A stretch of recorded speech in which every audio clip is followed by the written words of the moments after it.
सर्वांना प्रभू येशूच्या नावात सलाम।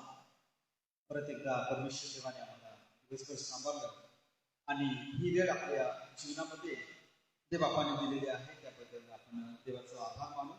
आणि म्हणून आपण या समयी देवाच्या वचनाकडे जाण्याबद्दल एक छोटीशी आपण प्रार्थना करू, मग नंतर आपण आजच्या जो मननाचा शास्त्र भाग आहे तो आपण वाचू। प्रार्थना करा। पवित्र पवित्र पवित्र अखिल सृष्टीच्या निर्माणकर्ते देवा, धन्यवाद देतो, स्तुती करतो, मान सन्मान हे देवा तुला देतो, कारण प्रभू तू स्तुतीस पात्र आहे। देवा तू आम्हाला दिवसभर सांभाळलं आणि ही वेळ तू आमच्या जीवनातील याबद्दल प्रभू मी आभार मानतो। म्हणून देवा आजची वेळ, आजचा समय आणि आजची प्रार्थना तू आशीर्वादित कर। परमेश्वरा या समय तुझ्या पवित्र वचनातून मी बोलत असताना तुझी कृपा दया तू मला बोल, मला तू स्पर्श कर। पवित्र आत्म्याचा मार्गदर्शनाद्वारे हे परमेश्वरा आजचं वचन बोलण्यास सहाय्य कर। आणि प्रभू आजचं वचन ऐकणाऱ्या सर्वांसाठी तू आशीर्वादाचे प्रभू अस्मिता चरणापाशी प्रार्थना करीत आहे। ही प्रार्थना प्रभू येशूच्या नावात मागतो म्हणून आहे, आमेन। या आपण या समयी जो आजचा मननाचा शास्त्र भाग आहे तो आपण वाचन करू। स्तोत्र क्रमांक 19, स्तोत्र क्रमांक 19 1 पासून तर 14 पर्यंतची जी वचने आहे ते मी आपल्यासाठी या ठिकाणी वाचन करीत आहे। हेडिंग याप्रमाणे आहे, देवाची कृत्ये आणि त्याचे नियम। आकाश देवाच्या महिमा वर्णिते, अंतरिक्ष त्याची हस्तकृती दर्शवते। दिवस दिवसाची संवाद करतो, रात्र रात्रीला ज्ञान प्रकट करते। वाचा नाही, शब्द नाही, त्यांची वाणी ऐकू येत नाही, तरी त्यांच्या स्वर सर्व पृथ्वी आक्रमतो। त्यांचे शब्द दिगंतरी पोहोचतात। सूर्यासाठी आकाशात त्याने मंडप घातला आहे। सह्यागृहातून बराच तो बाहेर पडतो। तो वीर पुरुषाप्रमाणे आपल्या मार्गाने थांबण्यात आनंद पावतो। आकाशाच्या एका सीमेपासून निघून दुसऱ्या सीमेपर्यंत तो भ्रमण करीत जातो। त्याच्या उष्णतेपासून काही एक सुटत नाही। परमेश्वराचे नियमशास्त्र परिपूर्ण आहे, ते मनाचे पुनरुज्जीवित करते। परमेश्वराचे निर्बंध विश्वसनीय आहे, तो घोड्यांना समंजस करतो। परमेश्वराचे विधी सरळ आहेत, ते हृदयाला आनंदित करतात। परमेश्वराची आज्ञा चोख आहे, ती नेत्रांना प्रकाश देते। परमेश्वराचे भय शुद्ध आहे, ते सर्व काळ टिकणारे आहे। परमेश्वराचे निर्णय सत्य आहे, ते सर्वथैव न्याय आहे। ते सोन्यापेक्षा 52 सोन्याच्या राशीपेक्षा इष्ट आहे। ते मधापेक्षा, मोहरातून पांजरणाऱ्या मधापेक्षा गोड आहे। शिवाय त्याच्यापासून तुझ्या सेवकाला बोध होतो, ते पाळल्याने मोठी फलप्राप्ती होते। स्वतःच्या चुका कोणाला दिसतात, गुप्त दोषापासून मला मुक्त कर। तसेच धिटाईने केलेल्या पातकांपासून आपल्या सेवकाला आवड। त्यांची सत्ता माझ्यावर न चालव, म्हणजे मी पूर्ण होईल आणि महापातकापासून अलिप्त राहील। हे परमेश्वरा, माझ्या दुर्गा, माझ्या उद्धारका, माझ्या तोंडचे शब्द व माझे मनचे विचार तुला मान्य असे असोत। परमेश्वर करो या वाचलेल्या वचनावर आशीर्वाद। प्रियजनांनो, या समयी जो शास्त्र भाग आपण वाचन केलेला आहे त्या शास्त्र भागाच्या माध्यमातून परमेश्वराच्या वचनाचं आपण मनन करत आहोत, चिंतन करत आहोत आणि परमेश्वराच्या वचनाचा आपण बोध घेत आहोत। परमेश्वराच्या वचनाचं मार्गदर्शन आपण घेत आहोत। आणि म्हणून प्रियजनांनो, जर आपण एक असा विचार केला की कोणकोणत्या गोष्टींच्या द्वारे परमेश्वराची महिमा ही प्रकट होते, देवाची महिमा ही कुठून कुठून आणि कोणत्या कोणत्या गोष्टींच्या द्वारे ती प्रकट होत असते. आणि म्हणून हा जो प्रश्न आपण आपल्या समोर ठेवला किंवा हा एक विचार आपण केला की परमेश्वराची महिमा कुठून प्रकट होते, कोणकोणत्या गोष्टीच्या द्वारे परमेश्वराची महिमा होते, तर नक्कीच त्याला आपण अनेक प्रकारची उत्तरं आपण देऊ. अनेक प्रकारचे विचार आपल्यामध्ये येतील. आपण सांगणार येथून परमेश्वराची महिमा प्रकट होते, तेथून परमेश्वराची महिमा प्रकट होते, परमेश्वराची महिमा अशी प्रकट होते, परमेश्वराची महिमा कशी प्रकट होते, असे वेगवेगळे उत्तर आहेत आपण आपल्या समोर आणणार आणि आपण ते उत्तर देणार. आणि हे सत्य आहे, परमेश्वराची महिमा ही अनेक गोष्टींच्या द्वारे प्रकट होत असते. परमेश्वराची महिमा अनेक व्यक्तींच्या द्वारे ती प्रकट होत असते. आणि म्हणून आजच्या शास्त्र भागानुसार जर आपण विचार केला की देवाची महिमा कुठून कुठून प्रकट होते, तर प्रियजनांनो या ठिकाणी अनेक गोष्टी दिलेल्या आहेत. आणि जर शेवटच्या भाग आपण पाहतो तर स्तोत्र करता या शास्त्र भागाच्या शेवटी आम्हाला प्रार्थना करताना किंवा आत्मपरीक्षण करताना आम्हाला दिसतो. आणि म्हणून आपला प्रश्न असा आहे की देवाची महिमा ही कुठून प्राप्त होते, कोणत्या कोणत्या गोष्टीच्या द्वारे ही प्रकट होते, तर आम्हाला स्पष्ट देवाच्या वचनामध्ये पहिल्याच वचनामध्ये आम्हाला पाहावयास मिळतं. तर म्हटलं आहे आकाश देवाचे महिमा वर्णिते. म्हणजे पहा, या सृष्टीतून, या जगाच्या सृष्टी तत्वातून परमेश्वराची महिमा ही प्रकट होते. जे परमेश्वर देवाने निर्माण केलेलं आहे, जे परमेश्वर देवाने बनवलेलं आहे, त्याद्वारे परमेश्वराची महिमा ही प्रकट होते.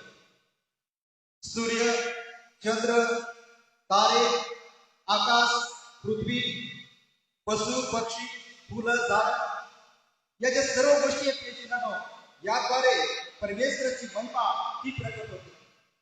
मग दुसरी गोष्ट, देवाचे वचन, सृष्टी तत्व आहे, त्याच्याद्वारे परमेश्वराची महिमा ही प्रकट होत आहे.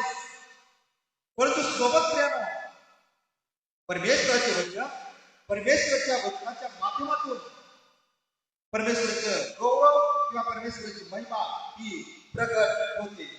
आणि म्हणून प्रियजनांनो, या ज्या दोन गोष्टी आम्ही पाहतो, तर या दोन मार्गांच्या द्वारे किंवा या दोन गोष्टींच्या द्वारे परमेश्वराची महिमा ही प्रकट होते. आणि म्हणून निसर्ग जो आहे तो देवाची महिमा प्रकट करताना दिसतो आहे. निसर्ग परमेश्वराची महिमा प्रकट करताना आम्हाला दिसतो. आणि पहा, परमेश्वर किती महान आहे हे दाखवून देत आहे. परमेश्वर किती अद्भुत आहे हे सृष्टी आम्हाला दाखवत आहे. परमेश्वर किती शक्तिशाली आहे हे आम्हाला प्रियजनांनो निसर्ग दाखवून देत आहे. परमेश्वर किती सामर्थ्यवान आहे हे आम्हाला निसर्ग दाखवत आहे. आणि या निसर्गाच्या द्वारे किंवा या सृष्टी तत्वाच्या द्वारे परमेश्वराची महिमा ही प्रकट होताना दिसत आहे. मग दुसरी गोष्ट, आपण देवाच्या वचनी म्हटलं तर प्रियजनांनो, देवाच्या वचनाच्या द्वारे देवाची महिमा प्रकट होत आहे. देवाचे वचन हे प्रियानो अनेक प्रकारचे बदल मनुष्याच्या जीवनामध्ये घडून आणतात. आणि याद्वारे परमेश्वराची महिमा ही प्रकट होते. आणि म्हणूनच स्तोत्र करता प्रार्थना करतो की विचार शब्द, जे माझे विचार आहे ते देवाला मान्य असे, माझे शब्द देवाला मान्य असावे.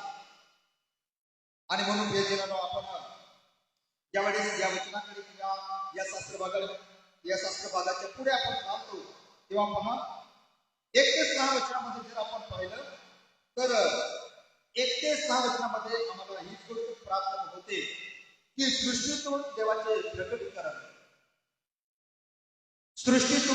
प्रकटीकरण आम्हाला जेव्हा आम्ही या शास्त्र भागाचा किंवा या स्तोत्राचा बारकाईने अभ्यास करतो तेव्हा आम्हाला हे आढळते की सृष्टी देवाचे प्रकटीकरण देत आहे. दुसरी गोष्ट, सृष्टी देवाचं महिमा करताना दिसत आहे. तिसरी गोष्ट, सृष्टी जे आहे ते देवाचं अद्भुत कार्याचे वर्णन करताना आम्हाला दिसत आहे. अशा काही गोष्टी या शास्त्र भागामध्ये आम्हाला पाहावयास मिळतात. म्हणजे प्रियानो, सृष्टी जी आहे ते निर्माणकर्त्या देवाचं अद्भुत कार्य प्रकट करत आहे. अद्भुत कार्य या ठिकाणी प्रकट करताना दिसत आहे. कारण ते जनो परमेश्वर अद्भुत आहे, तो सर्वसमर्थ आहे, अद्भुत कार्य करणारा आहे हे ते प्रकट करतो. कारण सृष्टीची निर्मिती शून्यातून झालेली आहे, शून्यातून. म्हणून पहा, जेव्हा आपण परमेश्वराचे वचन उत्पत्तीचं पुस्तक पहिला अध्याय दुसरं वचन वाचतो, तर त्या ठिकाणी जेव्हा आपण या सृष्टीच्या निर्मितीविषयी जर पाहिलं तर पहा, असं म्हटलं आहे देवाच्या वचनामध्ये, मी आपल्यासाठी देवाच्या वचनाचं वाचन करतो. उत्पत्तीचे पुस्तक याचं पहिला अध्याय आणि वचन 2 मध्ये म्हटलेलं आहे की पहिल्या वचनापासून मी वाचतो. प्रारंभी देवाने आकाश व पृथ्वी ही उत्पन्न केली. मग दुसऱ्या वचनामध्ये म्हटलं आहे की आणि पृथ्वी आकारविरहित व शून्य होती, जलनिधीच्या पृष्ठभागावर अंधकार होता आणि देवाचा आत्मा जलावर तडपत राहिला होता. तेव्हा देव बोलला. मग या तिसऱ्या वचनापासून पहा, सुरुवातीला आपण पाहतो फक्त देवाचा आत्मा जलावर तळपत होता असं या ठिकाणी वचनामध्ये उल्लेख केलेला. मग नंतर आपण तिसऱ्या वचनापासून पुढे जातो, तेव्हा तिसऱ्या वचनापासून आम्हाला देव बोलला असं पाहायचं. आणि देव बोलला त्यावेळेस सृष्टीची निर्मिती आम्हाला दिसत नाही. मग सृष्टीमधल्या प्रत्येक गोष्ट, सूर्य, चंद्र, तारे, पशु, पक्षी, फुलं, झाड, या सर्व गोष्टी आम्हाला निर्मितीमध्ये आम्हाला दिसत आहे. कारण परमेश्वर जे बोलत गेलेलं आहे, होत गेलेलं आहे. आणि म्हणून पहा, परमेश्वर देवाने या सृष्टीची निर्मिती केली आणि मग त्या सृष्टीविषयी किंवा त्या सृष्टी तत्वांविषयी आम्ही या ठिकाणी स्तोत्र 19 मध्ये पाहतो. तर ते परमेश्वराचं वर्णन करताना किंवा परमेश्वराचं गौरव करताना आम्हाला दिसत आहे. जी सृष्टी परमेश्वराने निर्माण केली, सृष्टी तत्व परमेश्वर देवाने निर्माण केले, आज तीच सृष्टी देवाची महिमा प्रकट करताना दिसत आहे. आज तीच सृष्टी देवाचे गुणगान गाताना आम्हाला दिसत आहे. आज तीच सृष्टी देवाचे अद्भुताचे वर्णन करताना दिसत आहे. आज तीच सृष्टी देवाची महिमा करताना दिसत आहे. जे परमेश्वर देवाने निर्माण केलं ते परमेश्वराची गौरव करताना दिसत आहे. ते परमेश्वराची गौरव करत आहे. परमेश्वर ते बोलत गेला, होत गेलं आणि ते परमेश्वराचे गौरव करत. ही परमेश्वराची निर्मिती आहे. परंतु प्रियजनांनो, एक दुःखाची गोष्ट आम्हाला पाहावयास मिळते हीच की या सर्व गोष्टी परमेश्वर देवाने निर्माण केलं आणि परमेश्वर बोलला चांगलं आहे. आणि त्यामध्ये एक गोष्ट परमेश्वर देवाने बनवली सर्वश्रेष्ठ, आणि ती म्हणजे मनुष्य. प्रियजनांनो, मानव हे परमेश्वराच्या या सर्व सृष्टी तत्वांपेक्षा अतिशय आवडती एक वस्तू परमेश्वर देवाने निर्माण केली, ती म्हणजे मनुष्य. परंतु आज दुःखाची गोष्ट ही आहे की सर्व सृष्टीतत्व परमेश्वराचे गौरव करत आहे. त्यांच्या वेळेनुसार सर्व गोष्टी होत आहेत. परमेश्वर देवाने सूर्य निर्माण केला, तो त्याच्या टायमानुसार पृथ्वीला प्रकाश देतो. कधीच त्याला मागे सरकत नाही, कधीच ते होत नाही. तर ते परमेश्वर देवाने जो नियम लावला त्यानुसार परमेश्वराचे गौरव करत आहे, सूर्य पृथ्वीला प्रकाश देताना दिसतो. अशा सर्व गोष्टी. परंतु ज्या वेळेस मनुष्याकडे पाहतो तर आज मनुष्य परमेश्वराची महिमा करण्यात परमेश्वराचं गौरव करण्यास, परमेश्वराचे नाव उच्च करण्यास कुठेतरी मागे पडतो. कुठेतरी प्रियजनांनो, श्रेष्ठ निर्मिती आहे परमेश्वराची, ती आज परमेश्वराची महिमा करताना दिसत नाही. सर्व सृष्टीतत्व परमेश्वराच्या ऐकत आहे, परंतु मनुष्य मात्र प्रियजनांनो परमेश्वराचं ऐकत नाही. काही वेळेस मनुष्य स्वतः देवाला नाकारतो, देव नाही हे म्हणतो, आणि म्हणून आपण मागे पाहिलं स्तोत्र 14 आणि त्यामध्ये काय म्हणलं आहे की मूळ आपल्या मनात म्हणतो देव नाही, असं आम्हाला स्तोत्र 14 हे आम्हाला शिकवतो. परंतु परमेश्वराचे वचन या ठिकाणी आम्हाला शिकवतं निर्माण करता आहे, आणि निर्माण करता आहे म्हणून जी निर्मिती आहे ती परमेश्वराचे गौरव करत आहे. आणि असं आम्हाला या ठिकाणी या वचनामध्ये पाहावयास मिळत आहे 1 ते 6 वचनामध्ये. मग त्यानं पहा 7 ते 11 या वचनामध्ये देवाच्या वचनाचे सामर्थ्य आम्हाला पाहावयास मिळत आहे. देवाचे सामर्थ्य किंवा देवाच्या वचनाचे सामर्थ्य आम्हाला या वचनामध्ये पाहावयास मिळत आहे. आणि म्हणून जेव्हा या वचनाचे वाचन करतो तर परमेश्वर किती सामर्थ्यवान आहे, परमेश्वराचे वचन किती सामर्थ्यवान आहे हे आम्हाला पाहावयास मिळतं. फक्त एक वचन वाचतो 7. परमेश्वराचे नियमशास्त्र म्हणजे देवाचे वचन. परमेश्वराचे नियमशास्त्र परिपूर्ण आहे, ते मनाचे पुनरुज्जीवन करते. परमेश्वराचे निबंध विश्वसनीय आहे, तो डोळ्यांना समंजस करतो. या ठिकाणी देवाच्या वचनाचे उल्लेख या ठिकाणी केलेला आहे की परमेश्वराच्या वचनामध्ये किती सामर्थ्य आहे. परमेश्वराचे वचन सामर्थ्यवान आहे आणि ते अद्भुत कार्य करतात. परमेश्वराचे वचन सामर्थ्यवान आहे, ते मनाचे पुनरुज्जीवन करतात. परमेश्वराचे वचन सामर्थ्यवान आहे, ते मनाचे परिवर्तन करतात. प्रियजनांनो, परमेश्वराचे वचन हे पूर्णपणे मनुष्याला बदलतं. आणि म्हणून प्रियजनांनो, या ठिकाणी परमेश्वराच्या वचनाचं वर्णन या ठिकाणी केलेलं आहे. जेव्हा आज जगामध्ये अनेक गोष्टी आहेत, जगातल्या गोष्टींचा आपण विचार केला तर काही वेळेस काय गोष्टी बदल आणतात, परंतु मनाचे परिवर्तन, मनुष्याच्या मनाचे पुनरुज्जीवन करणं, तर प्रियजनांनो या गोष्टी जेव्हा पाहतो तर फक्त आणि फक्त परमेश्वराचे वचन हे मनुष्याच्या जीवनाचे पुनरुज्जीवन करतात, मनाचे परिवर्तन करतात. आणि म्हणून पहा, मनुष्याच्या हृदयाचे परिवर्तन देवाचे वचन घडवून आणतात. मनुष्याच्या विचाराचे परिवर्तन देवाचं वचन घडवून आणतात. मनुष्याच्या जीवनाचे परिवर्तन हे फक्त देवाचे वचन घडवून आणतात. मनुष्याचे मनाचे पुनरुज्जीवन हे फक्त देवाचं वचन घडवून आणतात. आणि म्हणून पहा, देवाचे वचन त्यानं मनुष्याच्या जीवनामध्ये किती काही गोष्टी घडवून आणतात, अनेक गोष्टी घडवत आहेत. देवाच्या वचनामध्ये सामर्थ्य आहे. ज्या वेळेस आपण देवाचे वचन बोलतो त्याच्या वेळेस परमेश्वर त्याच्या वचनाच्या द्वारे अद्भुत कार्य करतो.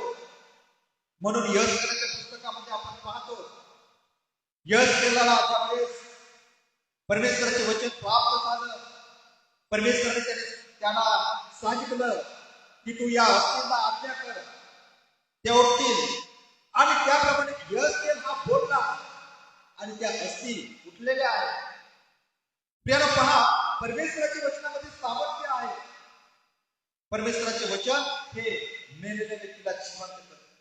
आणि कसं प्रियाला आपण पाहतो की परमेश्वराचे वचन हे अद्भुत कार्य करत असतं. म्हणून पहा, देवाचे नियमशास्त्र हे परिपूर्ण आहे, ते आत्म्याला ताज्यातवाने करते. देवाचे वचन सत्य आहे, अज्ञानाला ज्ञानवान करते. देवाचे वचन, देवाची आज्ञा ही खरी आहे, ती मनास आनंद देते. देवाचे भय शुद्ध आहे, ते सदैव टिकते.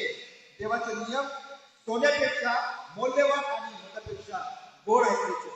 हे देवाचे वचन आहे. आणि म्हणून देवाचे वचन मनुष्याच्या जीवनामध्ये परिवर्तन घडवून आणत असते. मग शेवटची गोष्ट आपण पाहतो ती म्हणजे 12 ते 14 वचनामध्ये. यामध्ये प्रियजनांनो, दावीद हा प्रियजनांनो आत्मपरीक्षण करताना दिसत आहे. दावीद हा प्रार्थना करताना दिसत आहे. 12 ते 14 वचनामध्ये दावीद हा आत्मपरीक्षण करत आहे, प्रार्थना करत आहे. आणि म्हणून तो आत्मपरीक्षण करत आहे आणि म्हणून तो म्हणतो की जेव्हा वचनामध्ये पाहतो तर त्यानं आपल्या लपलेल्या पापाबद्दल तो क्षमा मागत आहे. आपल्या लपलेल्या पापांबद्दल क्षमा मागतो आणि जाणून बुजून केलेल्या पापापासून दूर राहण्यासाठी देवाची मदत तो मागत आहे. आणि मग प्रियजनांनो, तो शेवटी प्रार्थना करताना आम्हाला दिसत आणि म्हणून त्यानं हे जे स्तोत्र आहे त्या देवाचे वर्णन आम्हाला दिसत आहे. देवाच्या वचनाचं महान कार्य किंवा देवाच्या वचनाचं सामर्थ्य आम्हाला दिसत आहे. आणि मग शेवटी प्रियजनांनो, आत्मपरीक्षण करणं, प्रार्थना करणं याविषयी आम्हाला हे स्तोत्र आम्हाला शिकवतं. म्हणून प्रियानो, आज आपण पाहू की आम्ही देवाचे वर्णन करत आहोत, देवाची महिमा करत आहोत का याकडे आपण लक्ष केंद्रित करत, देवाच्या वचनाचा सामर्थ्याचे अनुभव आपण आपल्या जीवनामध्ये घेऊ आणि मग शेवटी आपण आपल्या चुकांबद्दल किंवा आपल्या जीवनाबद्दल आपण आत्मपरीक्षण करू आणि देवाजवळ प्रार्थना करू की परमेश्वरा, माझ्या चुकाची क्षमा कर, माझ्याकडून काही चुका झाल्या असेल, पाप झाला असेल, त्यांची क्षमा कर आणि देवाकडे आपण मदत मागू. नक्कीच परमेश्वर देव आम्हाला सहाय्य करेल, मदत करेल आणि आपले जीवन आशीर्वादित करेल. म्हणून देवाद्वारा आजच्या या सायंकाळच्या समयी आलेल्या वचनाद्वारे आम्हा सर्वांना आशीर्वाद देऊ. धन्यवाद.